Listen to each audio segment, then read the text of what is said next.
ערב טוב מבורך ברשות מוריי ורבותיי. Shabbat, parashat Shavua, Shelach Lecha. Cette paracha donc célèbre des Meragelim, les explorateurs, qui est très majeure dans l'histoire du peuple juif, car tout notre exil aujourd'hui descend et est en fait une conclusion, un résultat de la faute des Meragelim. On sait que les deux temples ont été détruits le 9 Av, parce que la faute des Meragelim s'est passée le 9 Av. Balaïlaou, cette nuit-là, Am Israël ont pleuré. Hachem a dit, vous avez pleuré un pleur qui est gratuit, c'est-à-dire qui est injustifié, et donc je vais vous fixer un pleur qui est pour toutes les générations, le soir du 9 Av. Ça, c'est un midrash. Mais j'aimerais aujourd'hui, à travers le Rav Shimshon Raphael Hirsch, comprendre le sens profond de cette faute. A priori, cette faute, on n'arrive pas à la comprendre. Elle paraît pas très importante. Et on va faire aujourd'hui un lien extraordinaire que nous fait le Rav Shimshon Raphael Hirsch entre Adam Arishon, qui est le premier exilé. Il a été exilé du Gan Eden. Suite à une vision qui n'était pas justifiée, parce que Chava, elle a vu le fruit, va tere oto kitov, elle a vu le fruit du Gan Eden, ce qui a coûté l'expulsion du Gan Eden, donc l'exil du Gan Eden. Et par la suite, Adam Arishon, il a honte et il va se mettre un habit. Et sur cet habit-là, on va voir à la fin de la paracha, on a la mitzvah de tzitzit. Ça veut dire qu'en fait, la paracha commence par les explorateurs, se termine avec la mitzvah des tzitziot, de porter les tzitzit, et ces deux-là se rattachent à Adam Arishon. Adam Arishon qui est le premier expulsé, suite à une vision qui n'est pas juste, et quand il sera expulsé, il va avoir cet habit, ou cet habit par la suite, Am Israël a une mitzvah de mettre des tzitziot, et en quoi consiste la mitzvah des tzitziot? À les visionner. On va essayer de comprendre un petit peu ce que veut nous dire le Rav Shimshon Raphael Hirsch, quel est le lien qu'il veut nous faire, et on va avoir un grand enseignement Bezrat Hashem. Alors maintenant, on pose quelques questions de pshat sur la paracha. Tout le monde connaît le Rashi qui dit Shelach Lecha Leda'atecha, c'est-à-dire qu'Hachem n'a pas demandé à envoyer les Meraglim, mais c'était suite à une volonté du peuple. Quand on voit dans le livre de Devarim, quand Moshe Rabbeinu il répète l'histoire, il dit vous êtes venus, vous avez demandé des explorateurs. Maintenant, si je vous demande, on est sans Rashi, sans personne. Quand vous lisez le texte, qu'est-ce qu'il est écrit dans le texte? Il est écrit clairement. Vaidaber Hashem el Moshe lemor, shelach lecha anashim veyaturu et eretz kena. Hashem ordonne à Moshe, shelach lecha, envoie pour toi des meragelim. C'est quoi envoie pour toi? Il y a marqué plusieurs fois, envoie pour toi. Kach lecha samim. Prends des samim, donc des encens pour les kétoret. On voit dans plusieurs fois il y a marqué ou le kartem lachem, peri et tzadar, les 4 espèces. Donc Rachid dit lecha leda'atecha, mais c'est pas le pshat. Le pshat c'est que Hachem il a demandé les meraglim. Hachem il a demandé à envoyer des explorateurs, envoyer des espions. Il n'y a pas marqué ici que c'est suite à leur plainte. Seulement dans le livre de Devarim. Ici on voit que c'est un ordre d'Hachem. Et même si c'était suite à la volonté, c'est un ordre d'Hachem. Donc si c'est un ordre d'Hachem, donc quel est le reproche? Qu'est-ce qu'on va dire qu'après ils ont donné des fausses informations? Non. Hachem il a demandé d'envoyer des explorateurs. Ils sont allés et ils ont ramené des informations qui étaient justes. Ils ont dit on a vu des géants, on a vu des personnes qui mouraient. Alors quel est le problème? Non seulement ça, Rabotai, c'est que par la suite, 40 ans plus tard, quand Yehoshua, il fait rentrer Am Israël en Eretz Israël, il va envoyer des Meragelim. Le fait qu'il a dit ça veut dire quelque part une option, si tu juges utile. Alors je te pose une question, Kach lecha samim, ou le kartem lachem, ou sfartem lachem. Il y a bien un contexte, ça dépend du contexte. Mais voilà, dis-moi le contexte, ici il est marqué qu'il faut faire les Meragelim, il faut envoyer des Meragelim. Hachem ordonne d'envoyer des espions. Et il donne un message qui est vrai, il donne la photo juste. Ils ont dit, voilà, c'est ce qu'on a vu, ça paraît impossible. Et de là va se découler tout l'exil de Ham Israël. Qui c'est qui le dit ça? D'abord, on a dit que c'est nos sages nous disent que la nuit des Meraglim, c'était le 9 Av, et Hachem a fixé les 2 temples détruits ce soir-là. Ça, c'est la Gemara. Mais David Ameler, dans Teilim 106, David Ameler, il dit là-bas, Vaim asu be'eretz chemda. Ham Israël a rejeté la terre si voulue, les arotam bagoim. Et suite à cela, Hachem, il a décidé que l'exil pour toutes les générations sera à cause de cette involonté d'Eretz Israël. Pourquoi? En quoi cette faute des Meraglim, elle est si importante qu'aujourd'hui, on vit que pour cela. On vit que pour réparer cette faute. N'est-ce pas? Si on est encore dans l'exil, c'est qu'on vient pour réparer cette faute. C'est quoi le Ignan? Quelle est la faute des Meraglim? C'est quoi la gravité? C'est une faute de Khataïen. Non seulement ça, c'est que voilà, dans le désert, il y a eu d'autres fautes. Il y a eu le Cheta Egel, il y a eu les Mitonenim, il y a eu le Slav, il y a eu Korach Ve'adato, il y a eu pas mal de choses. Il y a eu Asara Nisyonot. Il y a eu 10 fautes de la part de Ham Israël. Juste le Meraglim, c'est ça ce qui va nous coûter tout notre exil aujourd'hui. Un manque de Emouna. Mais est-ce qu'un manque de Emouna, ils en ont eu? Quoi, la semaine dernière, quand on a vu dans Parashat Be'alotra, ouais, on se rappelle, en Égypte, on avait la viande et c'est pas un manque de Emouna. Là, c'est un peu différent parce que la sortie d'Égypte, l'objectif, c'était de rentrer en Eretz Israël. Ok. Donc, Alors donc, ils ont dit, ça paraît impossible. En quoi c'est plus grave que d'autres fautes? Pourquoi c'est ce qui amène l'exil? Voici la première question. Deuxième question. Venez, on essaye de voir comment Moshe Rabbeinu, il essaie de sauver l'histoire. Parce que, à cause de cette faute, Hachem, il veut anéantir le peuple juif. Venez, on voit un petit peu le duel qui va se passer entre Hachem et Moshe. Regardez le Perek Yud Alet, Pasuk Yud Aleph. Yud Alet, Pasuk Yud Aleph. C'est dans la Aliyat Shlishi. Vayomer Hashem el Moshe. Ad ana yena'atsuni ha'am hazeh. Jusqu'à quand? Hashem dit à Moshe, j'en peux plus. Ve'ad ana lo ya'aminu bi. Bechol ha'otot asher asiti bekirbo. Akenu badever ve'orishenu. Je souhaite anéantir ce peuple. Ve'e'ese otecha legoy gadol ve'atzum imen. Et le peuple juif, ce sera maintenant tes descendants à toi. Qu'est-ce que Moshe répond? Comment Moshe Rabbeinu, il va réussir à estomper la Gezerah? Vayomer Moshe el Hashem, Vesham'u Mitzrayim ki he'elita bechochacha hagadol et ha'am hazeh mikirbo, ve'ameru el yoshev ha'aretz hazot, Shameu ki ata Hashem bekerev ha'am hazeh asher ayin be'ayin ira ata ve'ananecha omed alehem. C'est-à-dire que tout ce que tu as fait jusqu'à présent, les Égyptiens, ils ont vu les miracles, et toutes les nations, ils ont peur, comme on dit dans Shameu Ami Mirgazoun, tout le monde a peur. La sortie d'Égypte, ça a fait du bruit dans le monde. Et maintenant, quoi? Pasuk Tetvav. Vehemata et ha'am hazeh keish echad, ve'amru hagoyim, asher shamu et Hashem achalom, mibilti echol et Hashem lehavi et ha'am hazeh la'aretz. Pourquoi il les a tués? Vaishhatem bamidbar. Pourquoi il les a égorgés dans le désert? Parce que c'est vrai qu'il a fait plein de miracles, mais les rentrer en Israël, c'était trop pour lui. Donc ça va être interprété par les nations, dit Moshe à Hachem.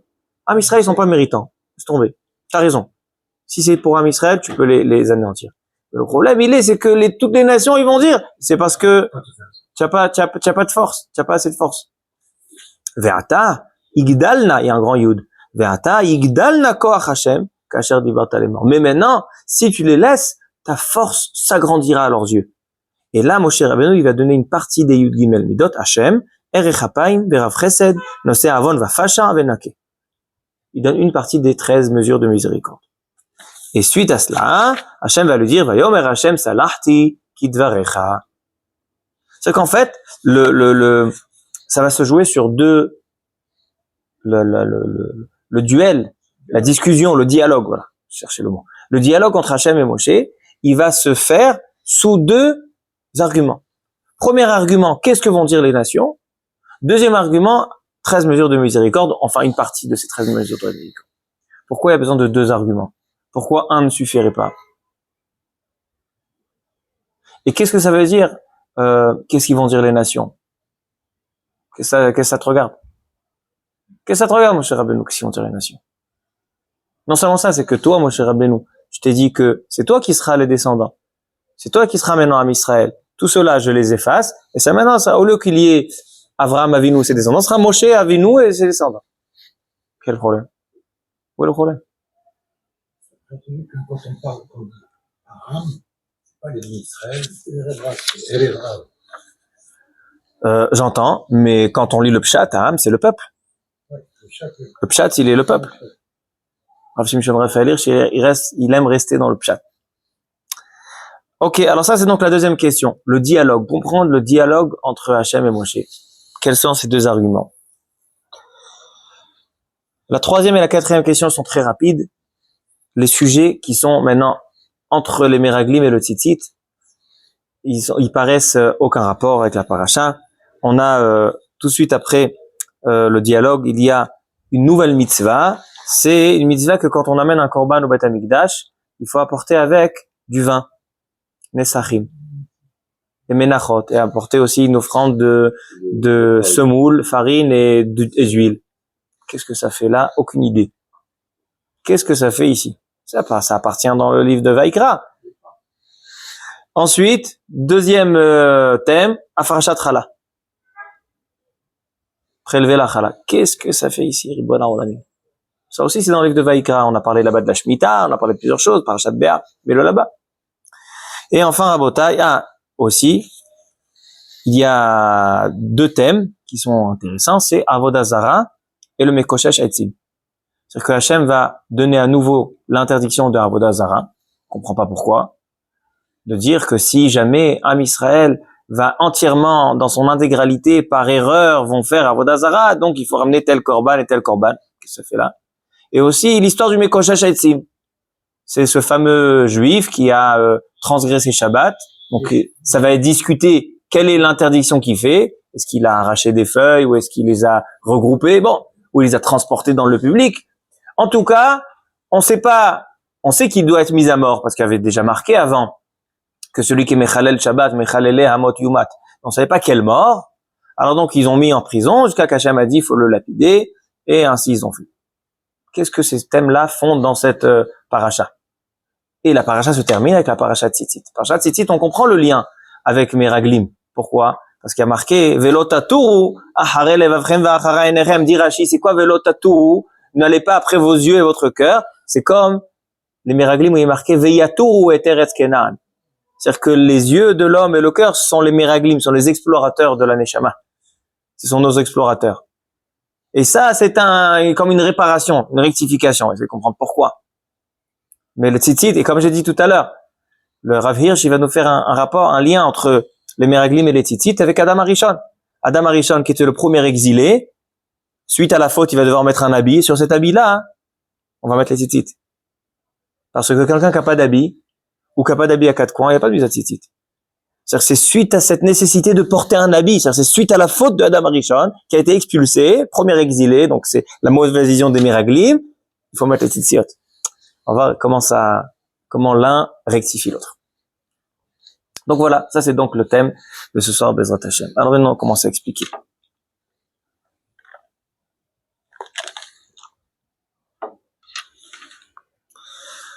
Nous dit le Rav Hirsch. Si on essaie de retenir l'enseignement qu'on a vu la semaine dernière dans la paracha de Be'alotra, on a vu que dans la paracha de Be'alotra, il y a une phase qui change dans le Ham Israël. À tel point qu'il y a une interruption avec un livre. On sait que dans la Torah, il n'y a pas Chamisha Chumashim, il y a 7 Chumashim. Et où ils sont les 3 Chumashim supplémentaires qu'on connaît pas, de 5 à 7, où il y a partage de 3? C'est dans la paracha de Be'alotra. Début de paracha de Be'alotra, c'est le livre de Bamidbar. Après, au milieu, il y a 2 psukim, Vayi bin Soharon, c'est un Chumash. Et après, c'est un autre Chumash, 5e Chumash. En quoi consistait ce Chumash-là? On a dit que ce Chumash, il fait la séparation entre le juif idéal et le juif réel. C'est donc l'idée qu'on a travaillé la semaine dernière. C'est que, c'est vrai que le juif en idéal, il est évoqué dans le livre de Bereshit, Shemot, Vaikra. Comment un juif doit se comporter, comment il doit se consacrer au divin, les avodat korbanot, le sacrifice, le Beth Amikdash, le temple, le Mikdash, Veshachanti betocham, comment Hachem réside parmi nous. Ça, c'est bien beau, mais c'est l'idéal. Ce n'est pas la réalité. Et la réalité, c'est lorsqu'on commence à voir les épreuves de Am Israël, les épreuves qui font à Kadosh Baruch Hu, les manques de Emouna, ça a commencé par les Bitoneni, après et ça se dégrade dans notre paracha avec les Meraglim. On a expliqué que le sens profond de la chose, pourquoi Am Israël, dans la réalité, n'arrive pas toujours à être le Am Israël idéal, tout dépend où est la volonté de l'homme. C'est-à-dire, est-ce que le judaïsme, c'est un fardeau que nous portons sur nous, où on a notre volonté en tant qu'homme, et aussi on doit le concilier avec nos obligations religieuses, c'est-à-dire qu'il y a nous, il y a la religion, et parfois la religion, elle va à l'encontre de notre volonté, bon, on se déchire et on le fait. Est-ce que c'est ça la vision ou non? On a transformé notre volonté dans la volonté de la Torah, dans la volonté d'Hachem. Et tout ça, sur ça, tout va se jouer. Am Israël, quand ils ont senti que le judaïsme est un fardeau, ils ont commencé à chercher des problèmes. Parce que quand un homme, il se sent serré à la gorge, il a une obligation à faire. Lui, il veut faire certaines choses. Lui, il a sa vie, mais il est obligé à faire. Il a l'impression qu'il passe toujours à côté de sa vie. L'homme qui est contraint à faire des choses, il a l'impression qu'il passe à côté de sa vie. C'est comme quelqu'un qui travaille dans un travail qu'il n'aime pas. Quelqu'un qui travaille dans un travail, il a l'impression de gâcher sa vie. Pourquoi? Parce que lui, il veut des choses. Ah, mais il peut pas. Il a son travail. C'est pour ça qu'aujourd'hui, les gens, ils essaient de trouver des métiers qui les plaît, que ça leur plaît. Pourquoi? Comme ça, ils ont l'impression de s'exprimer, que c'est leur volonté. Ça, c'est ce qu'on a vu la semaine dernière. Donc, en fait, le début de la dégradation, c'est quand la volonté de la Torah, c'est pas notre volonté. Et Moshe Rabbeinu, dans ce chumash, Vayhi binso Aaron, on a posé la question, c'est quoi Vayhi binso Aaron, Vayomer Moshe Kuma Hashem? Quand le Aaron se déplaçait dans le désert, Moshe disait, Kuma Hashem, lève-toi. C'est toi qui fais la circulation. C'est Hashem qui s'est levé. Il voit le Aaron se déplacer, Hashem, lève-toi. T'as pas besoin de toi. Non, on a expliqué, Virch a expliqué, que lorsque Hashem se déplaçait, Moshe Rabbeinu aussi, il voulait qu'Hashem se déplace. C'était une expression que la volonté de Moshe, c'était la volonté d'Hashem. C'est ça ce qu'on a vu dans la paracha de la dernière, Ve'aish Moshe Anav Meod. Quelle est la véritable humilité? C'est pas quelqu'un qui se dégrade. C'est quelqu'un qui est complètement, il veut ce que l'autre veut. Ses volontés ne vont pas le servir ses propres personnalités. Non, sa personnalité maintenant, c'est la volonté d'Hachem. Et c'est ça la vraie Anava. Ve'aish Moshe Anav Meod, il est complètement annulé, ça serait un petit peu éteindre Moshe Rabbeinu. Mais ça veut dire que en fait, Moshe Rabbeinu, il vit pleinement qu'à travers la volonté d'Hachem. Il vit pleinement qu'à travers la volonté d'Hachem. Ça, c'est donc l'enseignement qu'on a vu la semaine dernière. Et suite à cet enseignement, on va pouvoir comprendre la gravité des Meraglim. On va pouvoir comprendre la rectification qui va se faire avec les Nesachim et la Frachat Chala. On va comprendre le lien avec Avodah Zarah et le Mekoshesh Etzim, et on va comprendre aussi la rectification des tzitzit qui nous rattache à la faute de Adam Rishon. Qu'en fait, toute la faute de Adam Rishon, elle découle de cela. Venons, on voit ce qu'il va nous expliquer le Rav Hirsch. Alors, c'est quoi la faute des Meraglim, nous dit le Rav Hirsch? Il dit, c'est juste. Hachem a ordonné d'envoyer des Meraglim. Shelach lecha anashim, c'est un ordre d'envoyer. Le seul problème, c'est que Hachem a demandé d'envoyer des Meraglim pour être Veyatouru et Eretz Kenan. Le terme, il est Veyatouru. La tour, c'est Milachon Tayar, touriste. On va expliquer ce que ça veut dire en hébreu. Or, Am Israël, dans le livre de Devarim, ils ont demandé aussi des explorateurs, mais pas pour être Tar, pas pour être Tayar, pour être Veyar Pérou. Veyar Pérou. Le terme là-bas, il est creuser. Quelle est la différence entre un espion qui creuse et un espion qui explore? Nous dit le Rav Hirsch. L'explorateur qui va pour creuser, c'est quelqu'un qui va trouver, qui prend l'objectif, c'est la terre, et il va vraiment examiner l'objectif. C'est-à-dire, il va examiner les défauts, les qualités, exactement témoigner de ce qui se passe là-bas. On envoie un espion, il va nous dire exactement qu'est-ce qui se passe, quels sont les points forts, quels sont les points faibles, qu'est-ce qui est bien, qu'est-ce qui est pas bien. Ça, c'est Veyar Pérou. Am Israël n'a pas fait confiance à Hachem qu'Hachem est non seulement leur Dieu, parce que le judaïsme, on peut le percevoir de deux manières. D'abord, on peut le percevoir que c'est un lien spirituel de l'homme avec son créateur. C'est-à-dire, j'ai ma vie, moi j'ai un lien spirituel avec Hachem. On peut le percevoir aussi d'une autre manière. Qu'Hachem est mêlé aussi dans mon physique. C'est-à-dire, c'est pas seulement quelque chose de spirituel. Que la judaïsme est aussi quelque chose de physique. C'est-à-dire, c'est que Hachem est mêlé à mon destin. Très bien. C'est exactement les termes qu'emploie le Rav Hirsch. Il est mêlé dans mon goral. Mon goral, c'est mon destin physique. Et donc, Am Israël, ils croient en Dieu. Ils ont vu Hachem, il est sorti d'Égypte. Hachem, il est là. Ils ont vu Mamad Har Sinaï. Ils ont vu énormément de choses. Mais ils ne pensaient pas qu'Hachem est mêlé, que Hachem a placé le judaïsme, il a placé la présence divine dans le monde, jusqu'à des détails de la terre promise. La terre où il a demandé, il a promis aux Juifs de les conduire là-bas, que Hachem, il sera mêlé même dans cette terre, dans la manière comment on va la voir, dans la manière comment elle donne ses fruits, dans la manière comment, quel est l'environnement, quel est l'air, est-ce que c'est un bon air ou pas un bon air. Hachem, il n'est pas mêlé à ce point-là. Hachem n'est pas mêlé au goral, n'est pas mêlé au destin. Et cela découle, lorsque je pense que Hachem n'est pas mêlé au destin, c'est là que ça va éveiller en moi une volonté en parallèle de la volonté avec Hachem. Parce qu'un homme qui se dit, d'accord, le judaïsme c'est bien, mais il faut que je travaille, il faut que je mange, ça n'a rien à voir avec Dieu. Dieu c'est spirituel, c'est à la synagogue, mais après, il y a la vraie vie. Il faut travailler, il faut manger, il faut s'occuper des enfants, il faut faire des affaires. Donc en fait, qu'est-ce que ça fait naître? Ça fait naître qu'il y a la volonté vis-à-vis de Dieu, mais il y a aussi ma volonté personnelle dans la vie de tous les jours.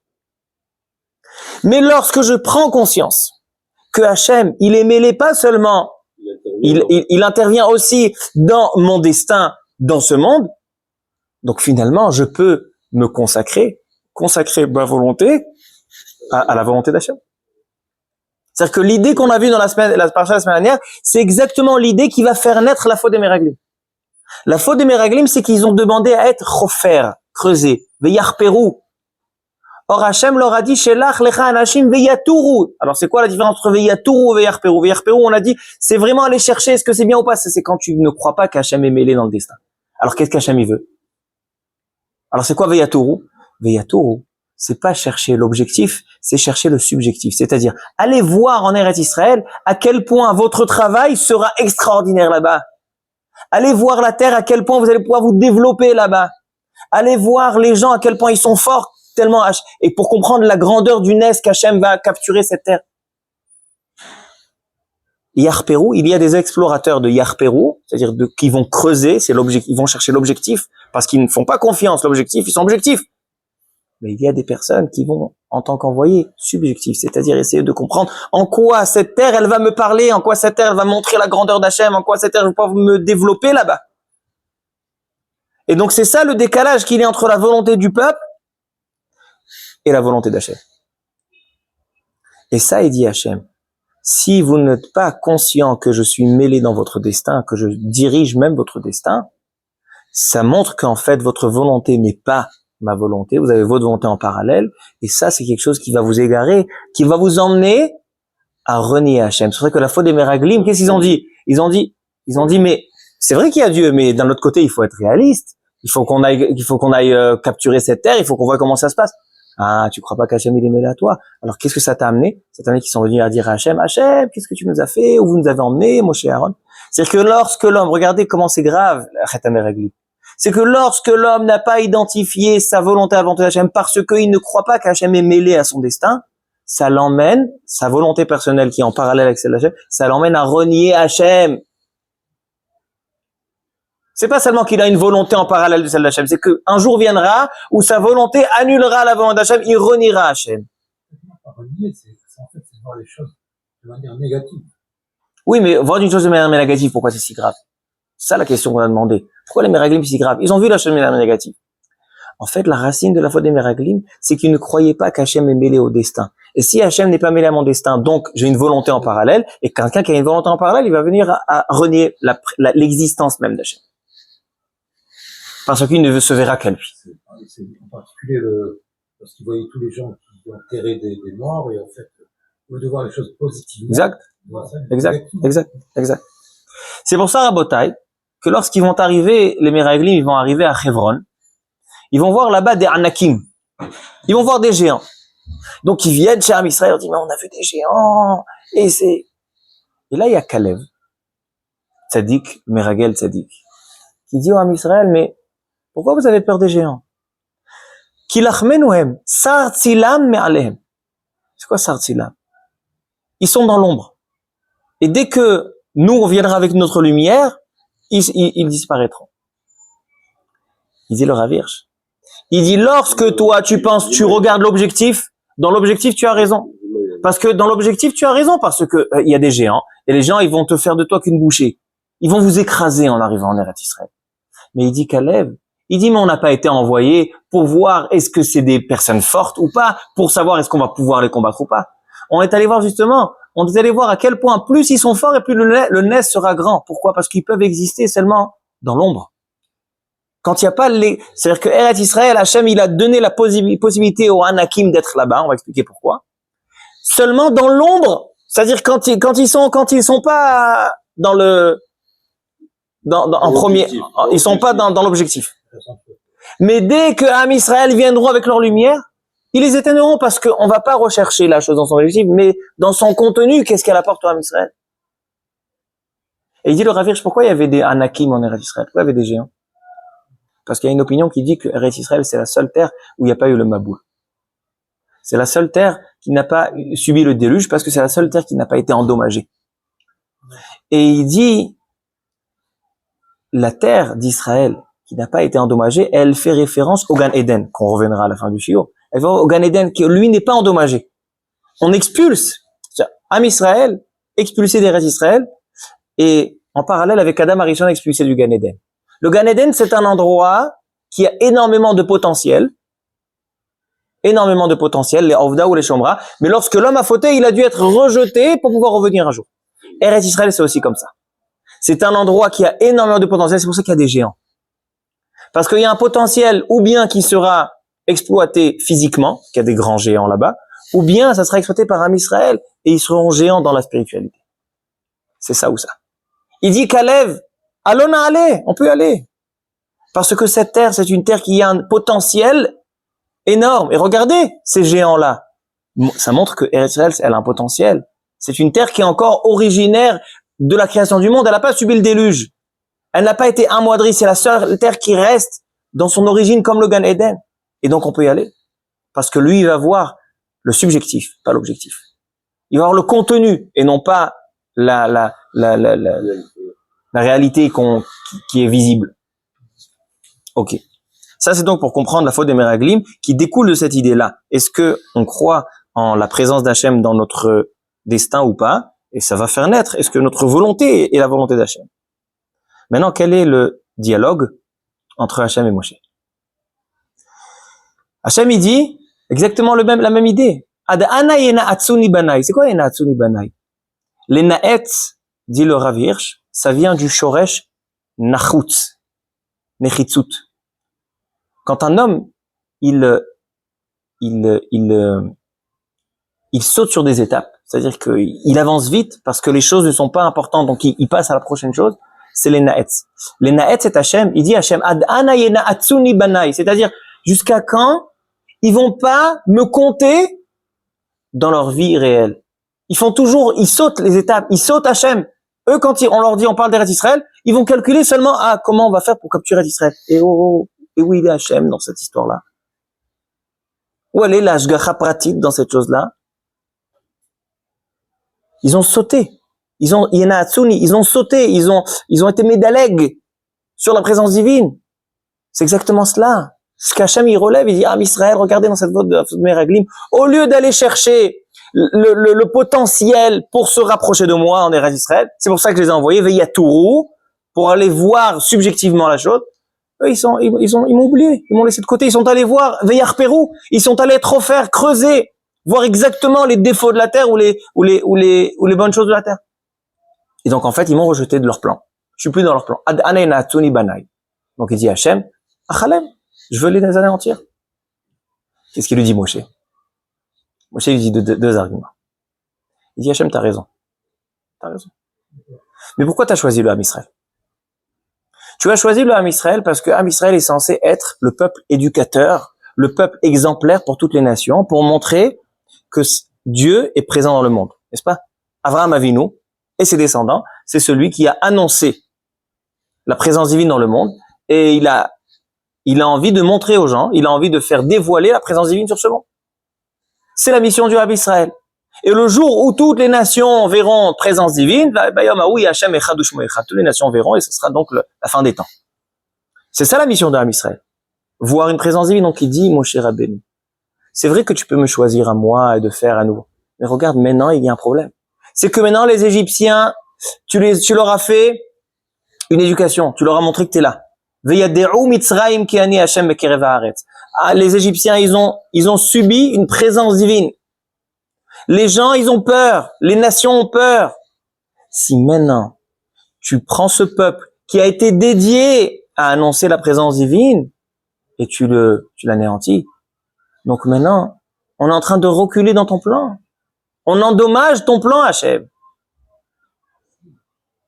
Donc il dit, alors Moshe Rabbeinu tout de suite enchaîne le deuxième argument qui est en fait le même argument. Alors il dit, Hachem, alors ne leur pardonne pas, mais soit, au lieu de les anéantir en une fois, soit Erechapaim. Prends de temps. Toi, tu es un Dieu éternel. Prends le temps. Attends que leurs enfants voient comment ils seront. Donne-leur une chance de le prouver et examine. Toi, tu es un Dieu éternel, tu peux voir les enfants. C'est pour ça qu'il va pas ramener tous les Yud Gimel Midot. Il va ramener seulement les Midot nécessaires pour juste repousser la punition. C'est pour ça, Rabotai, que l'exil jusqu'à aujourd'hui, ce n'est pas une punition seulement à cause des Meraglim. C'est que jusqu'à aujourd'hui, on est sur le test. Ce même test qui a démarré cet Hachem, il est éternel et il attend. Et il attend le jour que Ham Israël vivra pleinement, que Dieu est mêlé à leur destin. Et tant que le Beth Amikdash, ils y sont rentrés en Eretz Israël, il y a eu le Beth Amikdash, mais qu'est-ce qui s'est passé? Ils n'ont pas vécu la chose que Dieu est présent. Et donc l'exil, elle revient à chaque fois à travers cette même chose. Quand tu ne fais pas vivre Hachem avec toi, donc il y a l'exil. Parce que la raison qu'Hachem a mis la terre d'Israël à notre disposition, c'est pour que ce soit la terre où on le fera dévoiler à travers cette terre. Mais si Hachem n'est pas dévoilé à travers cette terre parce qu'on le vit pas, alors Hachem il dit, je vous renvoie. Laissez cette terre quand vous serez apte à revenir. Donc en fait, l'exil, c'est pas seulement une punition, mais l'exil, c'est la seule possibilité de réparer cette faute de Meragelim qui est, on ne vit pas avec Hachem. Il y a Hachem et il y a notre vie. Nous, on vit truc, on a nos volontés. Mais ça, c'est la faute de renier Hachem. Comme on avait avec les Meraglim. Ils avaient leur propre volonté, ils ont dit ça marche pas, donc on renie Hachem. Quand ta volonté n'est pas la volonté d'Hachem, un jour viendra où tu renieras la présence d'Hachem. Ça c'est donc donc ça c'est donc ces deux arguments de Moshe Rabbeinu. Il a dit alors attends, et c'est ce qu'il a dit Hachem, Salar Tikit Varecha. Cette génération-là ne verra pas la terre d'Israël parce qu'ils ont tellement vu la présence divine et ils ne la vivent pas, c'est injouable. Ils ont perdu l'examen. Leurs enfants, je les examine. On a fait rentrer leurs enfants, premier temple détruit. Ils n'ont pas tenu l'examen. Quand c'était? La même nuit que le Chet HaMeraglim. Après, ils sont revenus à l'époque d'Ezra. Et donc, ainsi, c'est comme ça notre travail jusqu'à aujourd'hui. Tant qu'on ne vit pas une présence divine pleine, tant qu'on n'utilise pas Eretz Israël pour aider ce dévoilement divin à travers la terre, il n'y aura pas de Géoula. Ça peut être un défi jusqu'à la fin des temps. Oui, bien sûr. À la fin des temps, ça va être différent. Si on ne réparera pas, donc ça viendra autrement, mais en tout cas, si on veut réparer la faute des Meraglim, c'est comme ça.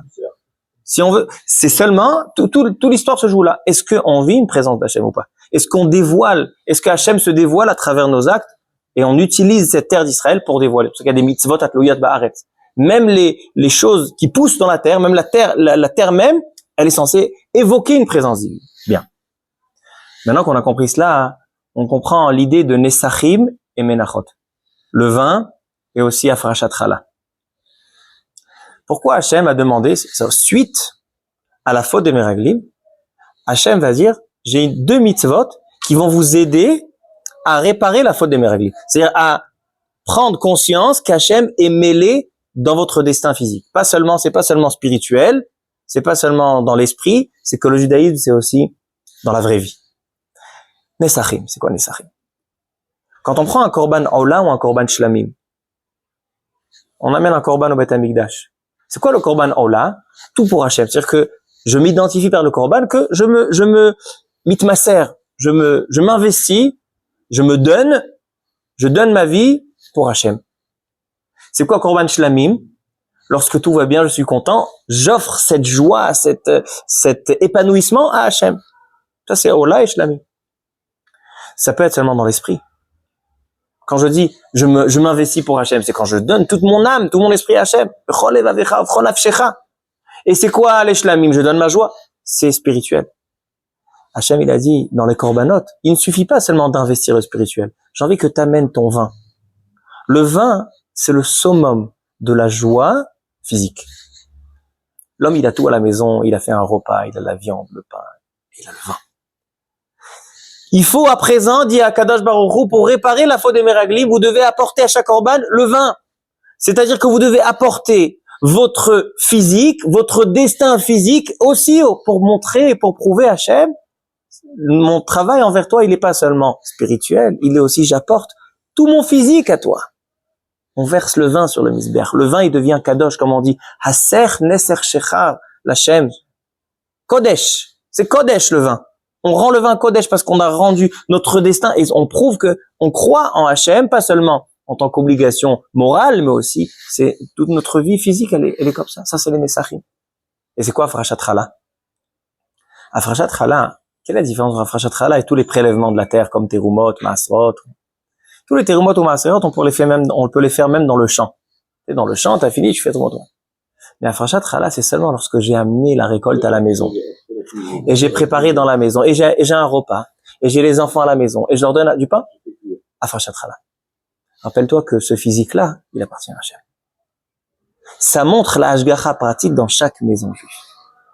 C'est lorsque le juif, chaque maison juive témoigne, Hachem est mêlé même à notre simple vitalité. Le pain, on peut pas vivre sans pain. C'est-à-dire que les nesachim et les menachot et la frachat chala, c'est en fait une rectification, une manière de réparer la faute des meraglim. C'est quoi la faute des meraglim? C'est lorsque on ne croit pas que Hachem est mêlé dans notre destin, donc on va voir la terre, comment on va se la jouer. Au lieu de quoi? Au lieu d'aller voir comment Hachem va faire des nissim. Et la réparation, elle est. Maintenant, chaque korban, il suffit pas d'investir ton esprit et ton âme par le korban, Ola, Shlamim. Il faut aussi associer le nesachim, le vin, qui est là, le plaisir physique, et aussi Afrashat Chala, c'est le simple pain dans chaque maison, de le consacrer, une part, le consacrer à Hachem. Avec ça, on comprend aussi le thème de Avodah Zara et le Mekoshesh Etzim. Pourquoi on parle ici dans cette parasha de Avodah Zara? Qu'est-ce que ça fait Avodah Zara ici? Si on fait attention, il y a un terme dans cette parasha d'Avodah Zara, il y a marqué Vechi Tishgu. Et lorsqu'un Israël fera Avodah Zara sans faire exprès. Maintenant, il n'y a pas marqué Shgaga. Il y a marqué Shgia, Tishgu. Quelle est la différence entre Shgaga, un shogeg, et quelqu'un qui est shogé? Un shogeg, c'est quelqu'un qui a fait un acte par erreur. Il a allumé la lumière Shabbat. Involontaire. Mais un shogé, c'est quelqu'un qui s'est trompé, pas dans l'acte. Il s'est trompé dans l'idée. Il est shogé. Tu t'es trompé. C'est pas seulement t'as fait un acte pas voulu. C'est que ta marchava, il y a une erreur dans ta compréhension de la chose. Il dit, Am Israël, dit quelque chose de magnifique. Il dit, Am Israël, il y avait des générations, et comme ça le Ramban le témoigne, que parfois il y a des générations où les gens ils vont dire que les mitzvot, ils sont moins d'actualité, ils ont moins de besoins. On peut être juif, mais bon, ça va, tous les détails, c'est moins important. Pourquoi parfois dans la génération on voit que il y a des grands de la nation, ils ont dit laissez tomber les mitzvot. T'es juif, t'as pas besoin de mitzvot pour le judaïsme. Entre parenthèses, le christianisme, c'est ça. C'est une croyance sans aucune action. Pas besoin d'action. Comment on arrive à cela? Lorsque on ne croit pas en la présence divine dans la vie de tous les jours. Quelqu'un qui pense que sa relation avec Hachem c'est seulement mentale, seulement spirituelle, pourquoi t'as besoin des actes? Hachem il est pas mêlé dans les actes, Hachem il est pas mêlé dans le physique. Mais lorsque tu prends conscience qu'Hachem il est mêlé dans chaque chose physique, donc ça te automatiquement, ça t'oblige de faire des actes dans le physique, parce qu'Hachem il est dans le physique.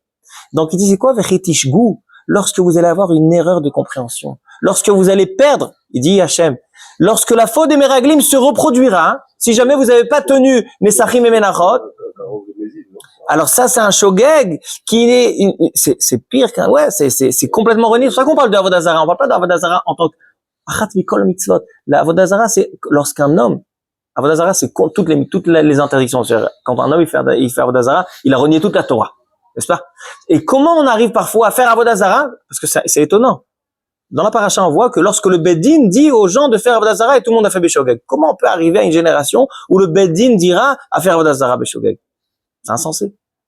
On pourra, par contre, arriver à une génération où les gens, ils vont dire, ah, mais Hachem, c'est le mental.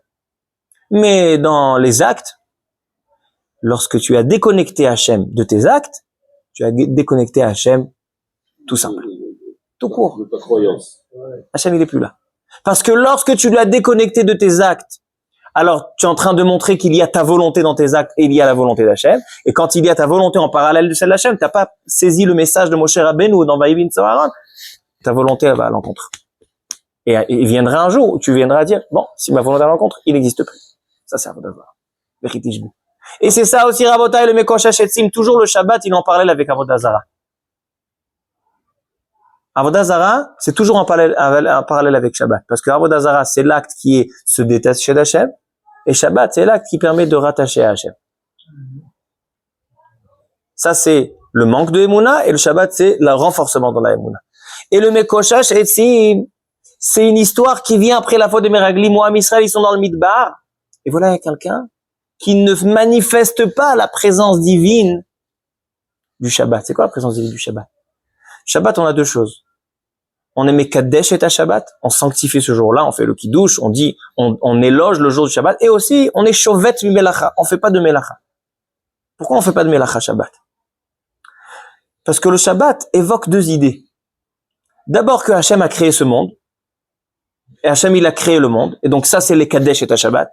On montre que c'est un jour qui manifeste la création du monde, mais aussi on est Shovet mi Melacha pour montrer que Hachem, il est mêlé dans le physique. C'est pas seulement celui qui a créé le monde il y a 6000 ans.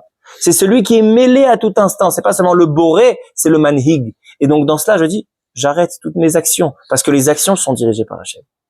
Je travaille, je vais dans la parnassa, mais je montre que le 7e jour, je travaille pas, parce que tout le monde travaille. C'est pas parce que j'ai besoin. Hachem m'a dit de travailler.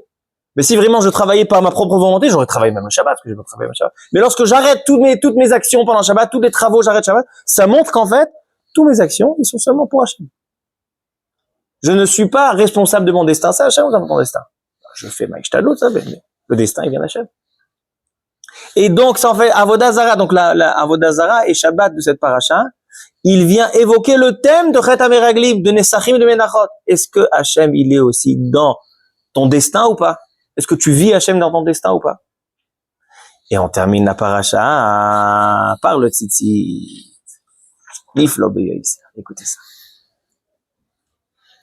Dans le tzitzit, il y a marqué Velo taturu. On reprend le terme la tour. Veyaturu. On a dit c'est quoi le terme la tour? La tour, c'est pas creuser, c'est l'inverse de creuser. C'est lorsque tu ne vas pas pour voir l'objectif, comment il est, la terre, comment elle est. Non, tu vas voir comment la terre, elle va t'offrir des choses extraordinaires. C'est subjectif. Alors Velo taturu, acharei lev Avchem, dit Hachem. Pourquoi on prend les tzitzites? Les tzitzit, ils sont pour un rappel de ne pas tomber dans l'erreur des Meraglim. Le tzitzit, c'est quelque chose qu'on porte sur nous, quelque chose de physique. C'est un habit physique, c'est pas un objet de Kedusha, un Sefer Torah ou d'Etfilin. Le tzitzit, c'est ton habit, c'est ta tunique, ton costume, qui a 4 coins, et tu dois mettre les tzitzit dessus. Pour te rappeler que ta volonté, parce que les yeux de l'homme et le cœur de l'homme, le cœur, il veut des choses. Et les yeux, ils vont chercher ce que le cœur aime. Ils vont lui dire, tiens, tu aimes ça? Tiens, prends. Ça, tu aimes pas? Alors non. Les yeux, c'est l'envoyé du cœur. Et le cœur, il aspire ce que le cerveau lui dit. C'est-à-dire, si le cerveau, il veut kiffer ce monde, alors le cœur, il va vouloir des kiffs du monde. Donc les yeux, ils vont aller chercher aussi les kiffs du monde. Qu'est-ce qui est bien, qu'est-ce qui est pas bon? Qu'est-ce qui est bon, qu'est-ce qui est pas bon? Ça, c'est shawarma, c'est bon. Ça, c'est des légumes bouillis, c'est pas bon. Mais lorsqu'un homme dans son cerveau, il dit non, moi ma volonté c'est à la volonté d'Hachem, parce que je suis conscient que mon destin, tout vient d'Hachem, donc tout ce que je dois faire dans ce monde, c'est me rattacher à la volonté d'Hachem. Donc en fait, qu'est-ce que mon cœur voudra? Mon cœur voudra des choses bonnes, pas pour le physique, pas objectivement, mais subjectif. Pour Hachem. Et donc les yeux, ils vont aller chercher. Parce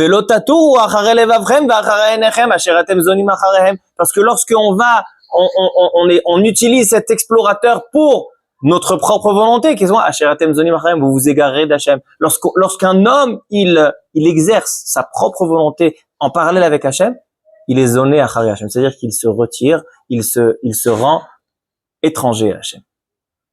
Et c'est ça ce qu'il dit, que le tzitzit, il se fait dans l'habit de l'homme.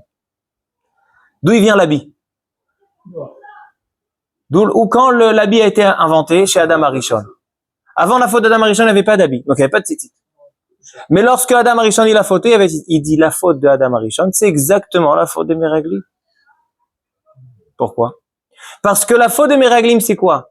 C'est lorsque tu observes quelque chose pour ta volonté à toi et pas pour celle d'Hachem. Maintenant, comment la faute de Adam Arishon a commencé? Lorsque Chava va tere oto ki tovhu, elle a vu qu'il est bien, tovhu le ma'achal, c'est-à-dire qu'elle n'a pas vu la volonté d'Hachem dans la chose. Hachem, il a dit pas toucher à cet arbre. Mais lorsqu'elle voit qu'il est bien, ça veut dire qu'en fait, elle a une autre volonté. Parce que si vraiment ta volonté, Chava, c'est la volonté d'Hachem, alors tu aurais vu qu'il était mal, va tere oto ki ra'u. Pourquoi? Comment elle a vu le bien? Dans quelque chose qui est interdit? Elle a vu sa volonté. Elle avait une volonté en parallèle d'Hachem, et quand elle voit sa volonté, va tere oto ki tovhu, et depuis les yeux, c'est fini. Dès que le cœur, il a voulu quelque chose, et les yeux, ils l'ont vu, c'est fini. Qu'est-ce qu'ils sont venus? Ils ont dit, Hachem, il a demandé, c'est pas grave. Notre volonté, elle passe avant celle d'Hachem, on renie Hachem. Qu'est-ce qu'il fait Hachem? Il dit, toi, tu as mis ta volonté, donc en fait, tu n'as pas envie de réaliser ma volonté, tu peux pas faire partie du Gan Eden. Gan Eden, c'est comme Eretz Israël. Eretz Israël, c'est comme Gan Eden. C'est un lieu qui a été destiné par Hachem pour dévoiler la présence d'Hachem. Mais si tu es dans cette terre juste pour énoncer ta présence à toi, ta volonté à toi, rejeté de Gan Eden. Et ça va faire naître quoi? Ça va faire naître qu'Adam Arishon, il va avoir honte. C'est quoi cette honte? Il dit le Rachar Hirsch, la honte, cette honte, c'est une voix divine en toi. Lorsque l'homme, il a honte, c'est quelque chose de divin en lui qui crie j'ai honte. Et pourquoi il a honte? Parce qu'à présent, Adam Arishon, il dit si en fait, j'ai fauté. J'ai montré que j'ai une volonté en parallèle de celle d'Hachem. Alors maintenant, qu'est-ce qui se passe? Je suis exactement comme l'animal. L'animal, son cœur, ses yeux, ils sont seulement pour sa propre volonté. Ce qui est bien pour lui, ce qu'il aime. Le lion, il aime la brebis, il va à truc. S'il aime pas la salade verte, il va pas. Il vit pour lui. Donc en fait, maintenant, il a honte parce que maintenant, il est descendu de son grade de Adam. En se focalisant sur sa volonté, se détachant d'avant d'Hachem, il descendait au grade de l'animal. Ça éveille en lui la boucha. Et quand il a éveillé en lui la boucha, il faut quelque chose qui va le démarquer de l'animal. Il y a présent, cette boucha-là, elle va te faire habiller un habit. La différence entre les humains et les animaux, c'est que les humains s'habillent, ils ont honte. Cette honte-là, elle est née à travers lorsque l'homme, il s'est focalisé sur sa volonté, il s'est éloigné de la volonté d'Hachem. Alors maintenant, quand on met cet habit, c'est un habit qui te rappelle à chaque fois, quand on est habillé, il nous rappelle à chaque fois, on n'est pas des animaux. On a honte. On n'est pas des animaux. Il faut qu'on se rattache à Hachem. C'est que sur cet habit-là, on met les tzitzit avec le fil bleu qui te rattache à Hachem. Non seulement ça, c'est que l'habit, il a un double tranchant. L'habit, il a d'abord cette honte, mais aussi, à partir de la faute de Adam Rishon, la terre, elle a eu maintenant des ronces. Kotz ve dardar. Maintenant, l'homme, il peut se faire mal. Avant la faute de Adam Rishon, la terre, elle faisait pas mal. Mais maintenant, la terre, elle fait mal. La terre, elle pique. Donc, il faut des habits qui te protègent. Tout ça, ça te rappelle cette faute-là. Et le tzitzit, il te rappelle de te rattacher dans le destin, dans le physique, dans l'habit. Ça, c'est donc l'idée de Rav Hirsch qui nous rattache Adam Arishon, les explorateurs et le tzitzit.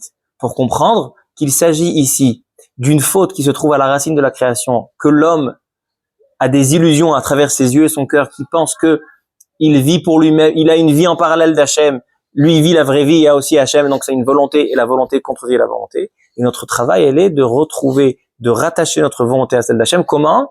En prenant conscience que notre destin et que toute notre physique est accompagné par Hachem. Donc on n'a que intérêt à se rattacher à la volonté d'Hachem. Baruch Adonai Le'olam, Amen ve'Amen.